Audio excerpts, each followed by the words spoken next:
아브라함과 그의 아내 사라가 마침내 하나님이 약속하신 대로 아들을 낳았을 때는 아브라함이 100세 그리고 그의 아내 사라는 90세가 된 나이였습니다. 그래서 사라가 말한 것처럼 사라가 자식들을 젖먹이겠다고 누가 아브라함에게 말하였으리요마는 아브라함의 노경에 내가 아들을 낳았다라고 하면서 큰 기쁨과 감사의 웃음을 짓게 되어지는 것을 우리가 보게 되는 거죠.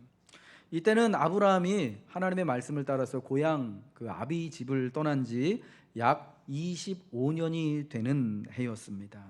오늘 본문 1절에 말씀하시는 것처럼 25년이 되어서야 여호와께서 말씀하신 대로 사라를 돌보셨고 여호와께서 말씀하신 대로 사라에게 행하셨으므로 또 말씀하신 시기가 되어 아브라함에게 사라가 아들을 낳게 되었던 것입니다. 오늘 하나님이 말씀하신 대로 돌보셨다라는 이 단어, 돌보셨다라는 단어가 참 재미있는데요. 이 히브리어로 돌보셨다라는 단어는 방문하다, 찾아오다라는 단어가 있습니다. 쉽게 말하면 하나님이요 사라를 신방하셨다라는 거예요. 하나님이 아브라함과 사라의 가정을 찾아오셨다라는 거예요. 그래서 하나님의 뜻을 알리시고 축복하셨다라는 것이죠.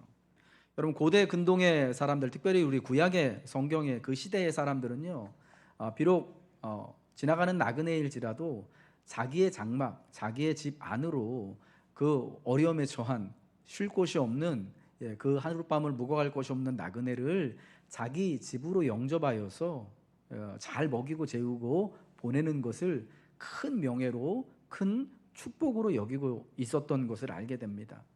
그래서 누군가가 내 장막, 내 가정과 내 기업 안으로 찾아온다라는 것, 비록 그런 의사가 없었더라도 지나가는 그 사람이더라도 그 사람이 쉴 곳이 없다고 하면은 적극적으로 우리 집으로 들어오십시오 라고 해서 먹을 것을 내주고 씻을 물을 내주고 잠자리를 내주고 또 그를 잘 먹이고 쉬게 한 다음에 그의 길을 가도록 하는 것이 그게 명예이고 복을 받는 그런 모습이었다라는 것입니다.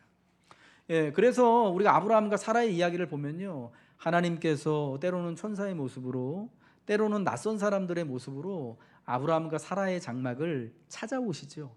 방문하셔요. 신방하셔요. 그래서 그 신방을 통하여서 하나님의 약속하신 말씀을 들려주시고 아브라함과 사라를 축복하시는 것을 보게 되는 것입니다. 여러분, 그래서 누군가가 우리의 집을 찾아온다는 것은 너무너무 중요한 일이라고 저는 지금도 말씀드리고 싶습니다. 물론 요즘 우리의 문화에서는 우리가 누군가의 집을 찾아가거나 방문하는 것을 별로 좋아하지 않습니다. 요즘 가정 방문하는 사람들은 방문 판매원이거나 혹은 복음을 가장한 이단을 말하는 이상한 사이비 이단들일 겁니다. 그런데 여러분, 원래요 우리 교회가 하는 중요한 그 사역 중에 하나가 교우들의 가정을 신방하고 위로하고 같이 격려하고 기도하고 그 가정에서 함께 예배드리는 일이었거든요. 언젠가부턴가 우리 성도들은요 이 신방하는 일을요 그렇게 썩 중요하게 여기지 않게 되는 것 같습니다. 그래서 찾아가겠다, 좀 들르겠습니다, 신방하겠습니다 라고 하는 것이 목사에게도 그리고 또 우리 교우분들에게도 조금 좀 부담스러운 일이 되는 것을 저는 자주 느낍니다. 근데 여러분, 우리가 누군가가 우리 집에 찾아오는 것, 특별히 목회자가 교회에서 성도들이 하나님의 말씀을 가지고 또 함께 위로하고 격려하기 위해서 내 장막, 내 가정, 특별히 내 사업장을 찾아오는 것은요 하나님이 찾아오시는 것과 같음을 기억하시기 바랍니다. 하나님이 그때의 아브라함의 장막으로 주님의 천사들을 보내고 낯선 나그네의 모습으로 찾아오셔서 그들을 돌보셨던 것처럼 오늘은 저와 같은 목사를 보내셔서 또 교회의 목자들을 보내셔서 하나님께서 여러분의 가정을 돌보시고 축복하시는 줄로 믿습니다. 여러분, 그래서 저는 이 신방을 통하여서 하나님께서 여러분의 가정을 돌보시기를 축복합니다. 또 살펴주시기를 축복합니다. 그럼 여러분, 우리가 함께 서로의 가정을 함께 방문하고 주의 이름으로 격려하고 축복하고 신방하는 일에 특별히 목회자인 제가 힘을 다할 수 있도록 여러분 함께 방문하는 일 신방하는 일을 사모하시고 함께 또 적극적으로 함께 찾아가고 환영하고 함께 또 성도의 가정에서 축복하며 기도할 수 있기를 주님의 이름으로 축복해 드립니다. 이삭이 태어나게 된 것은 하나님의 말씀하신 대로 된 사건이었습니다. 그것은 하나님의 약속이 마침내 실현된 것이고요. 하나님이 정말 놀라웠고 놀라운 선물을 그 두 부부에게 허락하신 사건이었습니다. 먼저 이것은 하나님의 놀라운 약속이었습니다. 이것이 하나님의 약속이 마침내 실현되게 된 것이요, 이 말씀하신 대로라는 단어를, 이 표현을 3번이나 사용하여 강조한 것에서 나타납니다. 하나님이 말씀하신 대로 사라를 돌보셨고, 말씀하신 대로 사라에게 행하셨으므로, 말씀하신 시기가 되어 노년의 아브라함에게 사라가 아들을 낳았다라고 3번 강조해서 말씀을 해주십니다. 마찬가지로 하나님은요, 아브라함에게, 우리가 성경을 살펴보니까 아들을 주시겠다고, 아직 자녀가 없는 아브라함과 사라에게 자녀를 주시겠다고 적어도 3번 이상 말씀하시고 약속하셨습니다. 창세기 12장에, 15장에, 그리고 18장에요. 아브라함이 고향인 그 아비집 갈대아 우르 하란을 떠날 수 있었던 것도요, 하나님께서 아직 자식이 없는 아브라함에게, 그때 아브라함의 나이가 75세, 사라는 65이었는데 자식이 없는 아브라함에게 자식을 주실 것을 약속하셨기 때문에 그 약속 하나를 믿고 아브라함은 자기 울타리인, 자기의 모든 터전이 있는 아버지 집 고향 땅을 떠나올 수가 있었던 것입니다. 그런데 여러분, 이 약속은요, 아브라함에게만 하신 것이 아니라 사라에게도 똑같이 해주셨다라는 것입니다. 창세기 17장 15절과 16절에요. 우리 같이 한번 읽어볼까요? 읽겠습니다. 시작. 하나님이 또 아브라함에게 이르시되 내 아내 사라는 이름을 사레라 하지 말고 사라라 하라. 내가 그에게 복을 주어 그를 여러 민족의 어머니가 되게 하리니 민족의 여러 왕이 그에게서 나리라. 아멘. 하나님이 아브라함의 이름을 아브라함에서 아브라함으로 바꿔주시는 겁니다. 그러면서 그 이름의 뜻이 바로 열국의 아버지가 될 것이다 라는 이름의 뜻을 주신 겁니다. 그를 통해서, 아브라함을 통해서 여러 많은 자손들, 특별히 여러 많은 민족과 왕들이 태어나게 될 것을 아직 자녀가 하나도 없는 아브라함에게, 이제 여든이 넘은 아브라함에게 하나님이 약속을 하신 거예요. 그러면서 그 아내인 사라에게도 똑같이 이름을 바꿔주십니다. 이제 사레라 하지 말고 사라라고 하라. 이게 열국의 어머니라는 뜻이죠. 내가 그에게 복을 주어 그를 여러 민족의 어머니가 되게 하리니 민족의 여러 왕이 마찬가지로 그에게서 날 것이다 라고 말씀하십니다.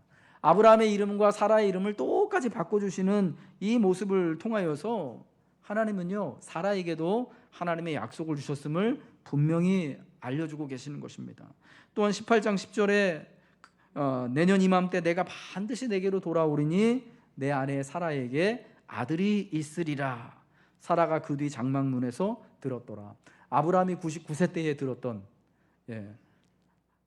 하나님이 나그네의 모습으로 아브라함과 사라의 장막을 신방 오셨을 때 하셨던 말씀인데, 여러분, 하나님이 아브라함에게 아들이 있을 것을 말씀하셨다. 내년 이맘때에 사라가 아들을 낳을 것이다 라고 말씀할 때요, 아브라함이 듣고, 사라는 그 자리에 없었지만 장막문 뒤에서, 왜냐하면 그 옛날에는 아녀자들이요, 남편들과 손님들과 같이 하는 문화가 아니었거든요.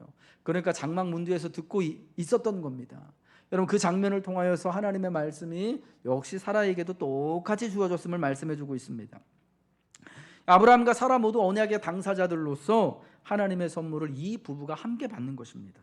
여러분, 그렇기 때문에요, 이스마엘은 비록 아브라함의 아들이 맞지만 약속의 자녀가 될 수가 없는 거예요. 왜냐? 하나님의 약속은 누구에게 주신 거예요? 아브라함과 사라 이 부부에게 주신 거란 말입니다. 아브라함에게만 주신 약속이었다면 이 애굽 여인 하갈을 통해 낳은 이스마엘도 약속의 자녀가 됐었을 것입니다. 그러나 하나님의 약속은 아브라함에게, 그리고 아내인 사라에게 똑같이 주신 것이기 때문에 오직 이 사라를 통해서 난 아브라함의 자녀만이 약속의 자녀이고 하나님의 선물이 되는 것이죠. 여러분, 약속에 대한 소망과 은혜를 누림에 있어서요, 사라가 여자라고 해서, 혹은 또 아브라함보다 믿음이 조금 약하다고 해서 배제되거나 차별을 받지가 않는 거예요. 함께 약속을 받고 함께 신비로운 은혜를 누립니다. 그렇기 때문에 하나님은 이 25년의 세월 동안 아브라함뿐만 아니라 사라도 함께 지키시고 하나님이 사라가 아이를 낳을 수 있는 믿음의 준비를 시켜주시는 거예요. 여러분, 이게 너무나 놀라운 것인데, 여러분, 아이를 낳으려면은 젊고 건강한 몸일 때 아이를 건강하게 낳을 수 있지 않습니까? 나이가 조금만 먹으면은 노산이라고 여러분 산부인과 가도 이렇게 비용이 훨씬 더 올라가고 하잖아요. 검사 받고 해야 할 게 훨씬 더 늘어나잖아요. 그런데 왜 25년이란 세월을 사라에게는 준비를 시키신 것이겠습니까? 왜 약속하시고 바로 그래도 좀 가능성이 있는 나이, 그때도 처음 말씀하실 때도 사라가 65이어서 사실은 그때도 별로 이게 또 소망이 없을 그런 나이였지만 그래도 조금 가능성이 있는 그때 좀 주시면 좋았을 텐데 왜 그러셨을까? 여러분, 저는 창세기 전체의 말씀을 보면서 그 이유를 알 수 있을 것 같습니다. 여러분, 창세기의 처음 창세기 1장부터 3장은요 하나님께서 세상을 하나님의 말씀대로 하나님의 뜻대로 천지를 창조하신 것을 말씀해주고 있습니다. 6일 동안 천지를 창조하실 때 이 창조의 하이라이트, 창조의 마침표로요 모든 우주 만물을 다 조성하신 다음에 그제서야 비로소 하나님의 형상을 따라 하나님의 모양대로 사람 아담과 하와를 만드셨습니다.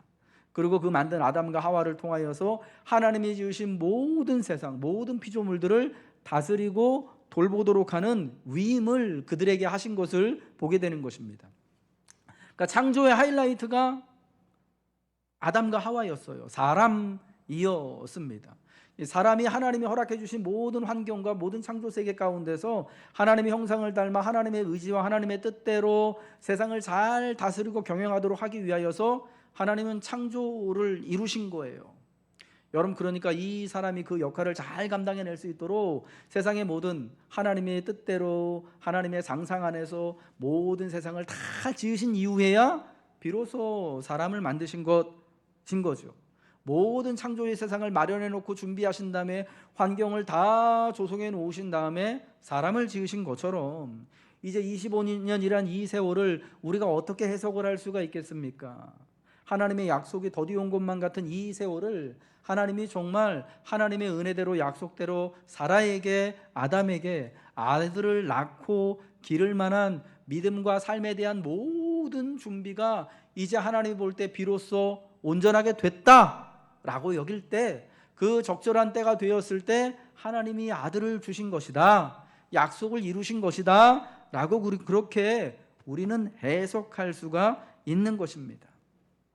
이 25년의 세월 동안 아들을 주시기 위하여서 또 약속한 자녀를 낳게 하시기 위해서 하나님은 사라와 아브라함 두 사람을 이 부부를요 그 가나안 땅에서 지켜내시고 보호하십니다.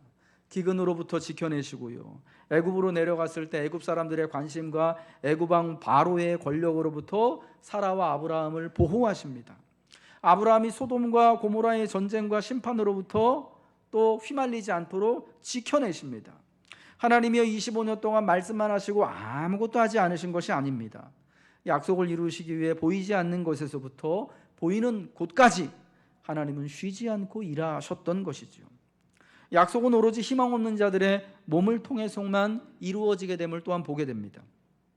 이삭의 출생은 하나님의 말씀을 통해 선포됩니다. 그러나 그 출생은요 아브라함과 사라의 나이 많고 피곤에 지친 현실과 무관치 않아요. 약속은 아브라함과 사라의 이제는 죽은 사람과 반불한 그들의 몸을 통해서 그들의 육체를 통해서 그들의 삶을 통해서 성취됨을 믿으시기 바랍니다.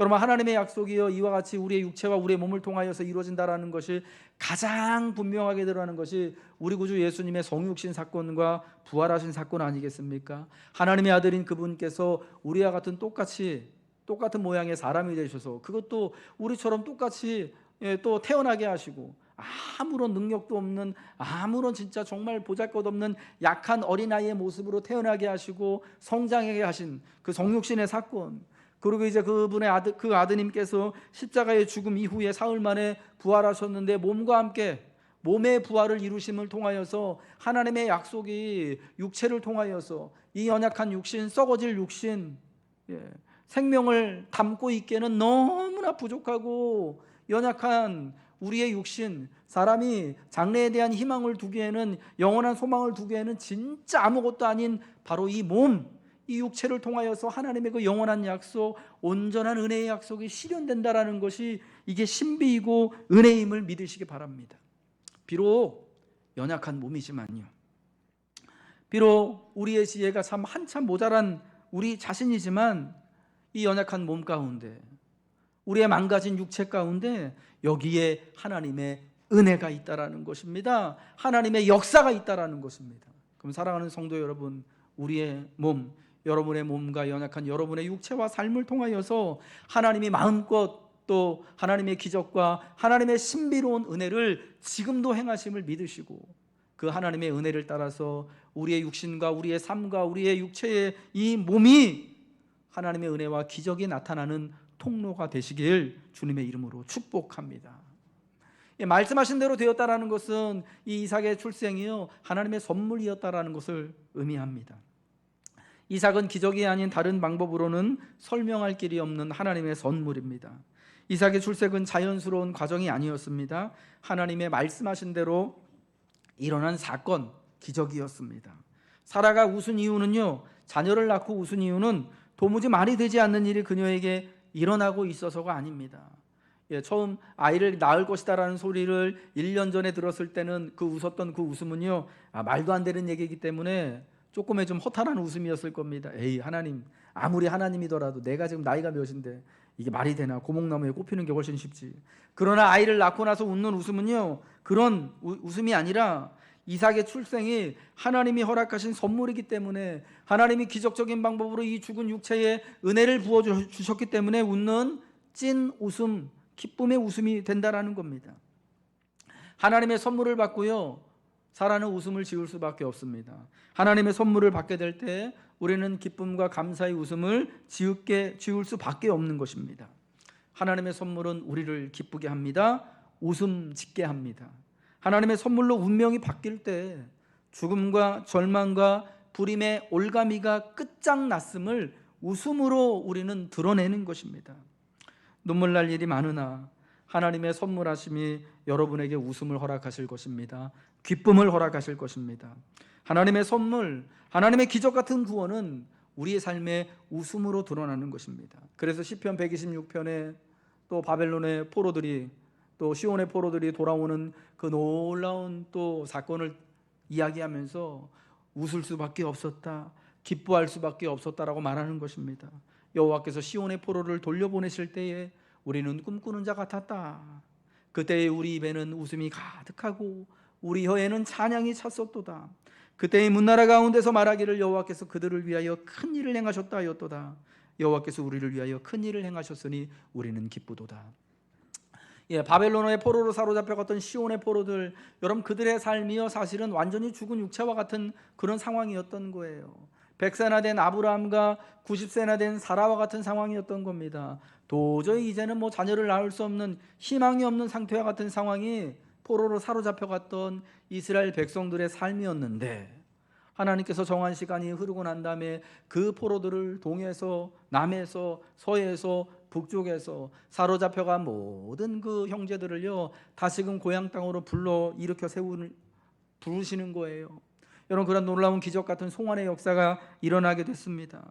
그러자 이게 꿈인가 생신가 한 거예요. 그러니까 그 고향 땅으로 돌아가면서 입에는 웃음이 가득하고 혀에는 하나님을 향한 찬양이 차게 되는 것입니다. 하나님, 우리의 이 정말 죽음과 같은 절망과 불임의 올가미가 있는 것 같은 우리의 삶 가운데서도, 포로로 사로잡혀서 자유가 없고 장래가 없는 우리의 육신 한가운데 하나님이 기적 같은 은혜를 허락하여 주셨으니 우리는 진짜 꿈꾸는 자 같아서, 입에는 웃음이 가득 깔려서 입꼬리가 이렇게 올라가고 혀에는 찬양이 차서 나오는 날마다 하나님을 향한 고백이 되어지고, 하나님이 큰 일을 행하셨기 때문에 정말 기쁠 수밖에 없다라고 고백하게 되어지는 것이죠. 우리 사랑하는 성도 여러분, 하나님이 기적 같은 은혜를 베풀어 주심으로 우리를 웃게 하여 주실 줄로 믿습니다. 여러분, 이 땅에 우리에게 정말 눈물 날 일이 얼마나 많습니까? 허망한 일이 얼마나 많습니까? 가슴을 치면서 내 마음을 진정시키게 해야 되는 여러분 그 일들이 얼마나 많이 있습니까? 여러분 그때마다 내 눈물 가운데 내 아픔 가운데 하나님이 웃음 짓게 하시는, 하나님이 기쁘시게 해주시는, 여러분 내 입에 웃음을 가득하게 하고 내 혀에 하나님을 향한 찬양을 가득하게 할 것을 기대하면서 이 하나님의 선물을 의지하시기를 주님의 이름으로 축복합니다. 사모하는 모든 사람들에게 하나님이 그 입에 웃음을 가득하게 하시고 그 혀에 찬양을 차게 하실 줄로 믿습니다. 두 번째요, 인생의 하나님 앞에서는요, 늦은 때가 없다라는 것을 알려주고 있는 것입니다. 여러분 우리 인생 하나님이 함께 하신다면요, 늦은 때는 없어요. 하나님께서요, 아브라함에게 이제 아들을 낳게 될 것이다라고 명년 이맘때, 내년 이맘때에 사라가 내게 아들을 낳으리라 하셨을 때 아브라함이 99세였고요 사라는 90살이었습니다. 89세였습니다. 10살 차이가 나니까요. 여러분 그때요, 아브라함이 속으로 웃었어요. 그러면서 아유, 내가 내년이면 나이가 100살이고 우리 아내는 나이가 90살인데 어떻게 아이를 낳을까 하면서 하나님한테 뭐라 그랬냐면요, 하나님, 이스마엘이나 하나님 앞에 살기를 원합니다 라고 말합니다. 여러분 이때요, 아브라함이 낳은 아들이 하나 있었잖아요. 애굽 여인 하갈을 통하여서 낳은 아들 이스마엘이 있었습니다. 이 아이가 태어나서 자라서 이제 13살이 되었습니다. 많이 컸어요. 그러니까 아브라함은 자기 몸을 생각하면, 사라를 생각하면은 도저히 이제는 아이를 낳을 수 없으니까 속으로 웃고, 하나님, 에휴, 괜찮아요 하나님, 제가 이전에는 하나님께서 아들 주신다고 말씀해 주시고 안 주셔가지고 좀 뿔따구도 나고 속도 상하고 했지만 그래도 얘가 있으니까 하나님, 이스마엘이나 하나님 앞에 잘 살았으면 좋겠어요. 저 괜찮아요, 이해해요. 하나님 그렇게 뭐 무리하지 않으셔도 돼요 라고 사실은 그렇게 얘기한 겁니다. 이스마엘이나 살기를 원합니다라는 거는요, 저는 이제 하나님 이제 때가 다 끝났습니다라고 말하는 거잖아요. 지금은 너무 늦었습니다라고 말하는 거예요. 그런데 여러분 하나님이 뭐라고 하시는 겁니까? 야, 아니야, 아직 늦지 않았어 라고 말씀하시는 거 아니겠습니까? 너 내가 말하니까 아직 늦은 게 아니라 내년 이맘때 반드시 아이를 보게 될 거야 라고 말씀하는 거예요. 우리는요, 아브라함처럼 인생에는 특별한 때가 있다라고 생각합니다. 반드시 그 일을 해야만 할 특정한 시기가 있다라고 믿고 있어요. 일견 어느 정도 사실이죠. 젊은 여성이 가임 기간이라는 게 있지 않습니까? 임신이 가능한 기간이라는 것이 분명히 있어가지고 그 기간이 지나면 자녀를 낳을 수 없는 것이 맞습니다. 인생의 여러 일들에 대해서 우리는 그렇게 다 시기를 정하고 이때가 지나면은 더는 더 이상 할 수 없는 것 같은, 더는 이제 기회가 없는 것처럼 인생 끝났다라고 여기는 일들이 되게 많습니다. 그 중에 하나가 우리 아이들을 자라가고 입학하는, 입시하는 문제일 것 같습니다. 다음 주 목요일 날 우리 아이들 대학 수학 능력 시험을 봅니다. 물론 요즘 시험은요, 이전하고는 달라가지고 그 시험 하나로 대학이 다 결정되는 게 아니라 뭐 수시도 있고, 그래서 이미 학교가 정해진 아이도 있고요, 진로가 정해진 아이도 있고 뭐 하잖아요. 근데 어쨌거나 이 시험이 되게 중요해서 우리 아이들이 중학교 3년, 고등학교 3년, 6년의 기간 동안요, 내신 성적, 학교 내신 성적 좋은 등급 받기 위해서 진짜요 공부 열심히 하고, 그거밖에 못하고 수능 시험 등급 잘 받기 위해서 시험 보는 당일날까지 잠자지 못해가면서 열심히 공부하는 거예요. 사실은 여러분 인생의 10대 때 우리 어른들, 우리 그 조상들은 10대 때 여러분 무슨 준비를 했는지 아십니까? 인생이 뭔지, 내가 앞으로 장래에 무슨 일을 하고 어떤 사람이 될 것인지를 고민하는 시기가 10대였던 거예요. 그런데 지금 우리 아이들은요, 10대 때 내가 뭘 좋아하는지, 내가 앞으로 어떤 장래에 어떤 사람이 될 것인지 이런 고민할 겨를이 없어요. 왜? 그때 20살에 대학 못 가면 수능 시험 망치고 내신 망치면 대학 못 들어가게 되고, 그러면 인생 쫑날 줄 알고 있기 때문에 우리가, 여러분 우리 부모들이 사실은 다 그러고 크지 않았습니까? 저도 그러고 컸거든요. 그러니까 내 경험에 미추어서 우리 아이도 이때 공부하지 않으면, 이때 대학에 들어가지 않으면, 좋은 대학에 들어가지 않으면, 좋은 등급을 받지 못하면 저 아이의 인생이 앞으로 창창하게 남은 그 인생, 100살까지 살아가야 되는 인생이, 앞으로 인생이 정말 앞이 안 보이게 된다.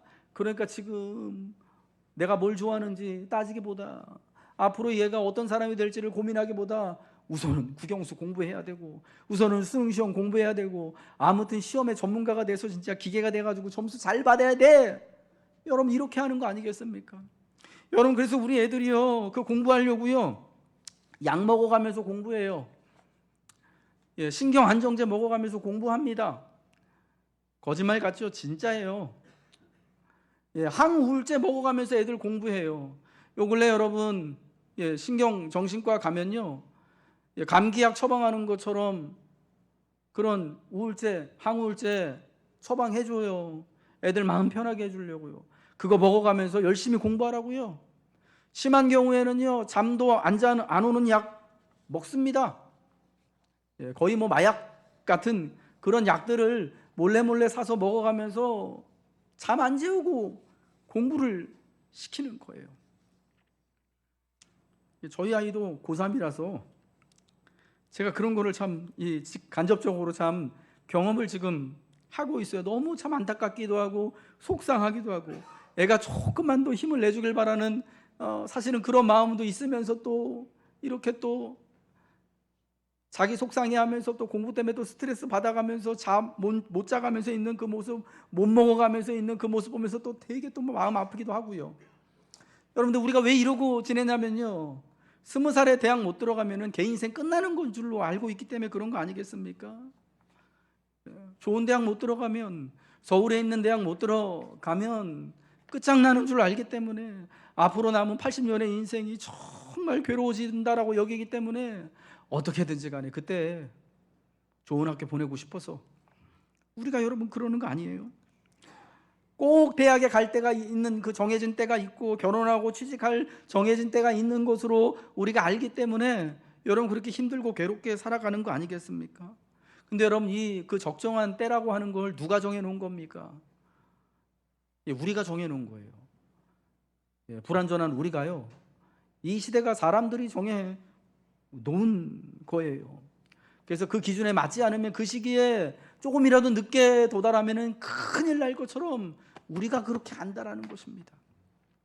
그런데 여러분 솔직히요, 우리가 한번 생각을 해보자고요. 예, 이제 꼭 20살에 대학 들어가야만 되는 거 아니거든요. 많은 전문가들이 그런 얘기를 합니다. 앞으로 이제 100세 시대에는 평생 교육 해야 된다고요. 예, 50살이 넘어서 이제 뭐 60이 가까이 와서 이제 퇴직을 하신 분들이요, 다시 새롭게 대학에 들어가서 교육을 받고 공부를 해서 두 번째 인생을 살아야 하는 때가 우리 시대라는 거예요. 그럼 여러분 20살에 대학 들어가는 게 사실은 그렇게 큰 의미가 없게 되어지는 것이 될 수도 있는 겁니다. 필요할 때 공부를 할 수도 있는 거예요. 내가 필요한 그 순간에, 20살이 아니라 나중에 좀 일찍 사회생활 하다가 20대 후반에 혹은 30대 때 40대 때, 내가 정말 공부가 하고 싶은 나이가 되어지면 그렇게 공부를 할 수 있게 되어지고, 필요에 따라서 내가 원하여서 그렇게 한다면은 여러분 그 인생이 더욱더 복되고, 앞으로 이 시대가 여러분 그런 사람들이 또 맞춰서 살아갈 수 있는 시대가 되는 것이 여러분 분명하지 않습니까? 근데 여러분 이게 우리가 정해놓은 딱 그 시기가 있기 때문에 이때가 아니면 안 될 것 같아서 우리 아이들 지금 한창 꿈을 꾸고 장래에 대해서 고민해야 되는데 그런 건 다 제껴놓고 우선 등급 맞추려고 하다 보니까 대학 들어가서 방황하는 애들이 그렇게 많은 거예요. 20대가 되어서 30대가 되어서 저놈 새끼 앞으로 커서 뭐가 될까 막 부모님들 걱정하시는 분들 되게 많죠. 예. 제 주변에 있는 목사님들도요, 자식들 놓고 그렇게 걱정하시는 분, 저도 그렇지만 많아요. 이제 나이가 20대 후반이 되고 이제 내일 모레면 30인데 저거 언제 어른 될까? 저거 언제 인간 노릇할까? 만나면 그런 얘기예요. 근데 언제 내가 좋아하는 거, 언제 내가 어떤 사람이 되겠다라고 하는 거 고민할 시간을 애들한테 줬냐 이거죠. 안 줬거든요. 그냥 너는 공부만 해라. 공부만 하다 보니까 고민할 시기를 사실은 놓친 거 아니겠습니까? 여러분, 저는 그래서 말씀드리고 싶어요.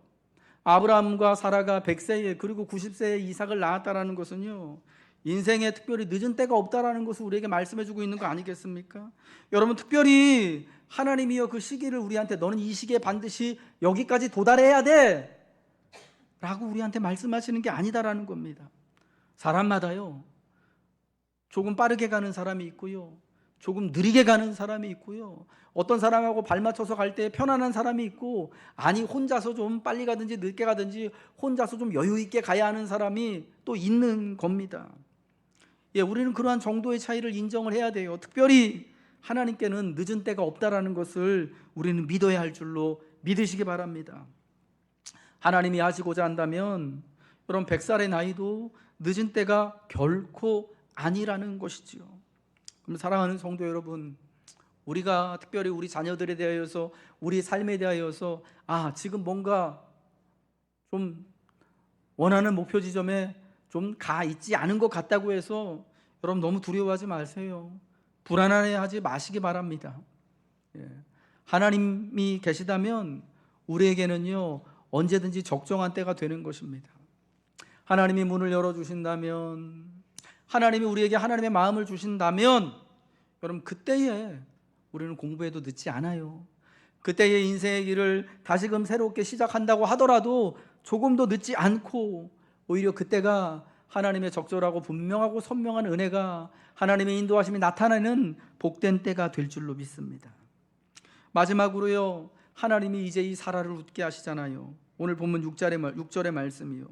우리 같이 한번 읽어보겠습니다. 본문 6절입니다. 시작. 사라가 이르되 하나님이 나를 웃게 하시니 듣는 자가 다 나와 함께 웃으리로다.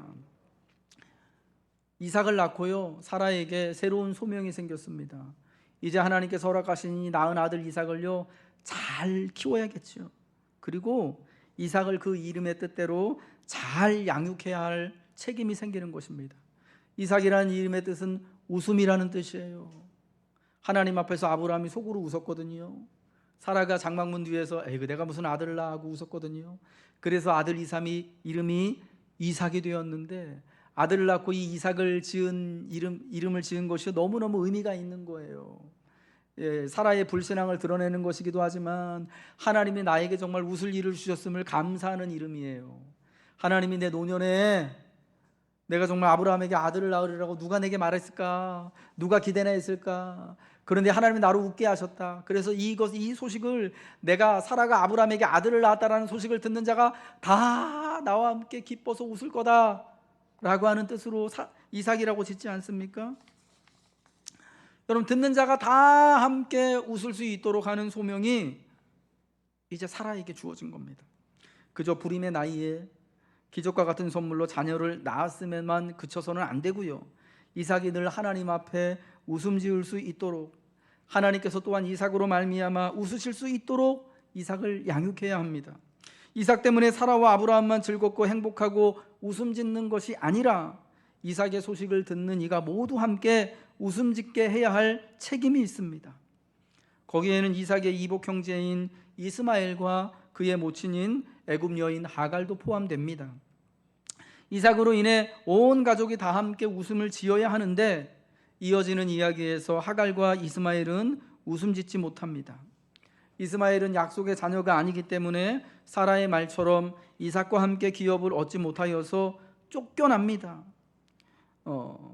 그 쫓겨남을 당하는 것이 마땅하다고 한다면 사라가 이삭을 낳을 때 했던 고백처럼 듣는 자가 모두 사라와 함께 웃음 짓지 못하는 상황이 된 것이에요.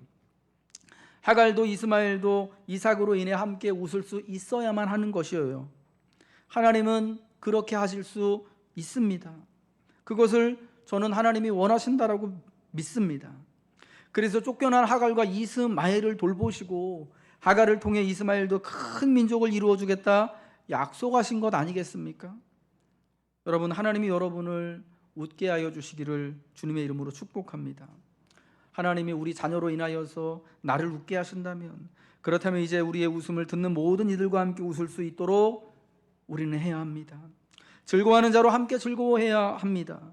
우리의 기쁨과 감사의 웃음이 가정을 넘고 교회의 울타리를 넘어 들려져야 하는 것입니다. 이것이 사라와 같은 우리의 새로운 소명이고 우리에게 맡겨진 새로운 할 일인 것입니다.